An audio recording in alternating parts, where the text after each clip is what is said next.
So now that Helen's described the pathway of the tinnitus, and we've had a look at how our ear works, we're now going to have a look at managing our response to tinnitus. And there are various strategies available to help us manage the tinnitus. There's relaxation, sound enrichment, and hearing aids. And using these three strategies combined is our best option. We can't give you a time scale. It depends on how long you may have had the tinnitus as your response to it becomes ingrained. But we do know that practice and repetition will pay off in the end. But first, let's have a look at the effects of stress. Stress is one of the main reasons that tinnitus appears louder. Stress also means that we are less likely to cope with situations in general. We live in a very stressful world today, and many of us don't realise how much stress we are carrying around with us. Even people who are retired and feel that they have all the time in the world, so shouldn't be stressed, can be surprised by the tension in their bodies that is there every day. They only really notice this tension when they start to relax and let go.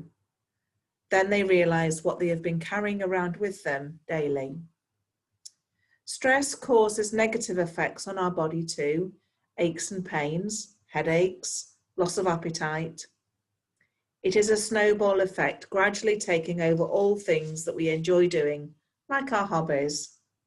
Our body is tense, and often we have a tight jaw and white knuckles through clenching the hands. And in extreme cases, it may even cause a panic attack, which increases the blood pressure, etc. So let's have a look at the spiral of tinnitus.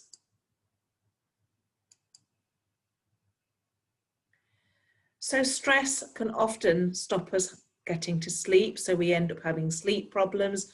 That might be going to sleep, or it might be waking up in the middle of the night. If we don't have good quality sleep, then we don't cope so well. We get angry and irritable because we're not coping so well. This makes us carry tension around with us that makes us physically tired, giving us aches and pains, which makes us feel more stressed, and we have this perceived increase in our tinnitus. The opposite of stress is relaxation. So let's have a look at the effects relaxation has on our body. Relaxation actually causes physical changes to take place in the body. Firstly, our breathing slows down. This in turn makes our heart beat more slowly. And as our heart beats more slowly, then this leads to a drop in our blood pressure. Spending 20 minutes in a deep relaxed state can give our body as much rest as 2 to 4 hours sleep. It gives our body a chance to recharge and repair. That's not to say we can go without sleep, we can't. But if we have experienced a bad night's sleep, knowing that we can catch up at least some of that sleep the next day by having a deep relaxation session takes the pressure off us to feel that we need to go to sleep now. It also gives the body this time to repair and recharge. And relaxation isn't going to cure any illness directly, but it does give us a reverse in the physical and the emotional responses that they cause, and therefore they help us to deal with them better. So relaxation can therefore help with a wide variety of problems by reducing the symptoms and these negative emotional impacts that they cause. Relaxation can leave us feeling calmer, stronger, and more able to cope with situations. This includes the tinnitus. If we look at the cycle of relaxation, we can see that it is the opposite of the cycle of stress.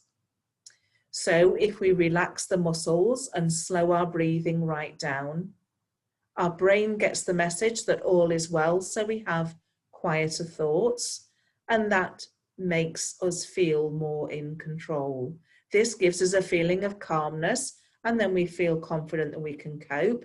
We begin to feel sure of ourselves, and so we relax our muscles further, and all of this gives us a decrease in our tinnitus. So there are three main forms of relaxation. There's breathing exercises. Now these are quick and easy to do. They can be done almost anywhere. And when we are stressed, our breathing tends to become quite shallow and quite fast. So if we can do breathing exercises, we can reverse this. They are quite simple to perform, but we need to allow ourselves time to teach the body how to do them, because they are most effective with practice and repetition. By focusing on our breathing, particularly the out breath, and gradually learning to control this so that we can breathe out very slowly, we can focus on nothing else.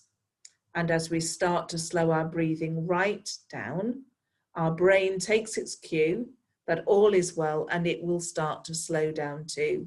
So we feel calmer and more in control. Both meditation and mindfulness concentrate on the breath and slowing it down, and both are known to be powerful tools against stress and tension. Once breathing exercises have been mastered, there are some more advanced ones that take us into a more deep and controlled breathing. And then we have short relaxes. These relaxes take just 2 minutes to do and are very quick and easy to do, and can again be done almost anywhere. They're a little like counting to 10 so that we don't say something we regret. These short relaxes can be done whenever we feel that our tension is rising. When our stress levels are rising, they can deflate it. It might be that they take on the form of a quick body scan to see if we are holding tension. It might be that we have a quick visualization, or it might even be that we tell ourselves to stop. This is particularly useful when we find ourselves going down a negative cycle. We just need to tell ourselves to stop doing it. So they are a simple way of preventing those negative reactions in situations from escalating. As with the breathing exercises, they are most effective when practiced and repeated. And then we have the deep relaxes. As we've already said, these deep relaxes lasting 20 minutes or more are going to provide the greatest benefit. They are very effective in the reduction of stress and tension throughout the whole body. They promote positive thinking, and they help us to move away from focusing on our problems. They can both assist us getting to sleep and alleviate the effects of tiredness caused by insomnia. Now, everyone has the ability to relax. It isn't a new skill. As babies and as a child, we would have relaxed easily and not taken worries and cares from one day into the next day. So we just need to remind ourselves what it's like to relax and enjoy it. And for all relaxation, there is only one rule: find the time. We would give this time to someone else if they asked it of us, so we should be prepared to give it to ourselves as well. We need to choose an appropriate environment. Ideally, we want somewhere quiet and free of interruptions if we're going to do our 20 minutes deep relaxation. We want to feel comfortable and safe and warm.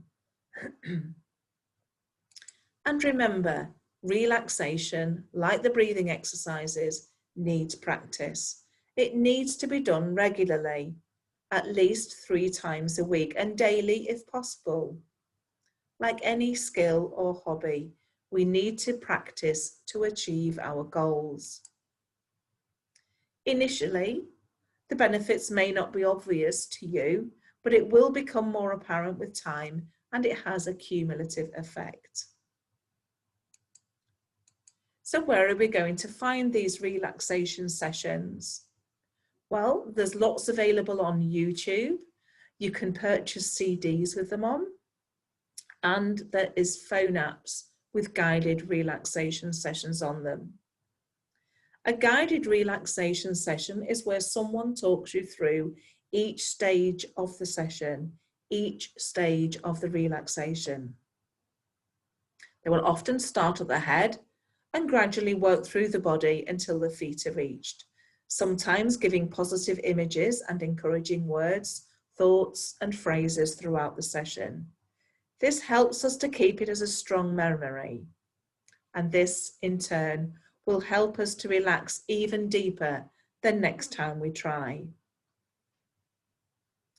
Under normal circumstances, before the COVID-19, we usually hold a course of 4 relaxation sessions, either here in the main hospital or in one of our outreach clinics. The sessions are about an hour long, and they're usually an individual session, though there is always a chance it might be held as part of a group. Each session looks at a slightly different approach to relaxation and will be run over a number of weeks. The best results are obtained through attending all the classes. We look at muscle relaxation, visualization, and also the mini 2-minute relaxes. If you're interested in following this up, particularly when we start to get going again with these relaxation sessions within the hospital environment, then please tick on the evaluation form that we're interested, and we'll get back in touch with you as soon as we have more information.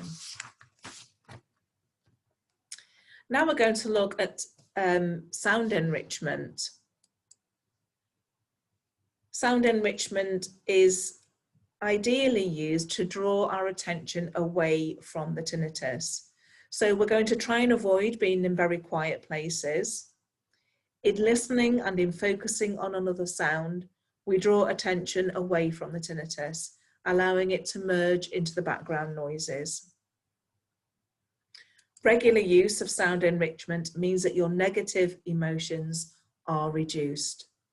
And in the short term, it provides a simple distraction benefit. Sound enrichment is particularly useful at onset of tinnitus, as it helps stop the habituation to negative responses. And all of us are working hard to try and get this message over to GPs, who are often the first point of contact for those who begin to experience tinnitus. Any sound will help as long as you find it enjoyable, and it doesn't have to be loud. It might be that it would be a TV or a radio just playing softly in the background, even if you're not listening to it. It might be a pleasant sound like a babble of a stream. In the warmer weather, people have often commented that using a fan to help them manage the heat has had a bonus effect of distracting the brain from the tinnitus. So what sounds can we use? Well, it might be natural sounds, as we've just described. It might be just opening your window and hearing these sounds outside your home being brought in so that it distracts your brain from the noises. You can purchase environmental noise generators. These are little devices. They often give a choice of white noise, which is a bit like a badly tuned in radio, sort of like static. And then they will have a range of environmental sounds, natural sounds like rain or bird song, streams, babbling brooks, maybe waves.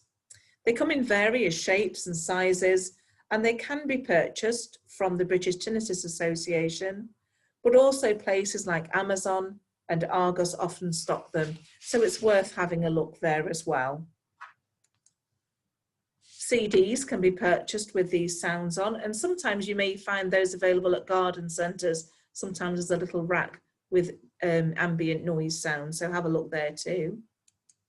And then on our current hearing aids, we do have the ability to set a separate program for white or pink noise. So if you're already a hearing aid wearer and are thinking this might be something that would help you, then do contact the department.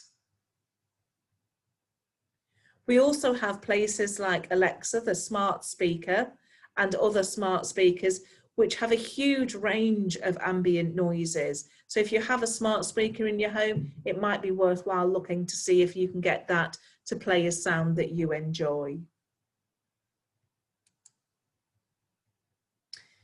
So if you have a smartphone or a tablet, it might be that you can look at some apps. Now, some of the tinnitus apps have both relaxation sessions and breathing exercises and sound enrichment all in one. So have a look around your app store, find something that you like.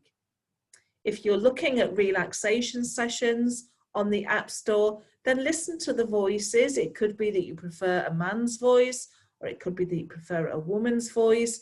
An awful lot on the internet are American voices, so you might need to look quite hard if you're not keen on an American accent, but do have a look around and find a voice that you like, because you want to be able to relax to this voice, not have it grating on you. So hearing aids are also a form of sound enrichment, because if you don't hear so well, you're not going to hear those outside sounds so well. So by fitting a hearing aid, we increase the amount of noise you're able to hear around you, so that distracts your brain from listening to your own noises. And today, even with a minimal hearing loss, we would fit hearing aids to try and help distract from the tinnitus. So if you're interested in finding out whether a hearing aid would benefit you, or maybe you've got one hearing aid and are thinking maybe a second would benefit you, then on the evaluation form, there is a tick box there, or you could contact the main department if you haven't got an evaluation form, and just follow that through and ask if one is going to be helpful to you.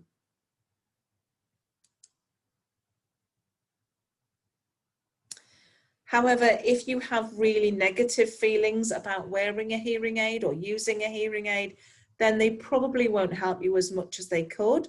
So try and talk to us again, get back in touch with us, see if there's a solution we can come up with between us, something that might help you, and maybe offer you to look at the new hearing aids and see what you feel about them. So don't just dismiss it, follow it through and have a chat to us. We're just going to quickly look at insomnia. Many people that have tinnitus also struggle with insomnia. So this is general guidance, not just for people who experience tinnitus, but this is just generally.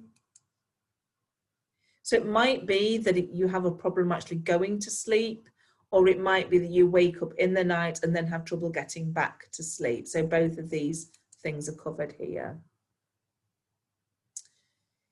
Many people say to us that the tinnitus has woken them in the night. However, that's a myth and it's not actually true. We have periods of wakefulness in the night. We may not know them or remember them, but our brain takes us through periods of very deep sleep, very light sleep, and even periods of wakefulness where it checks our surroundings and makes sure everything is well. If at those periods of wakefulness, your brain latches onto your own tinnitus noise, then you're going to notice it and become fully awake. And that's that moment that you feel that the tinnitus has woken you, but it actually hasn't. And you're giving the tinnitus an enormous amount of power by thinking that it's waking you. So just try and think about the fact you would have woken anyway, and your brain has just latched onto that.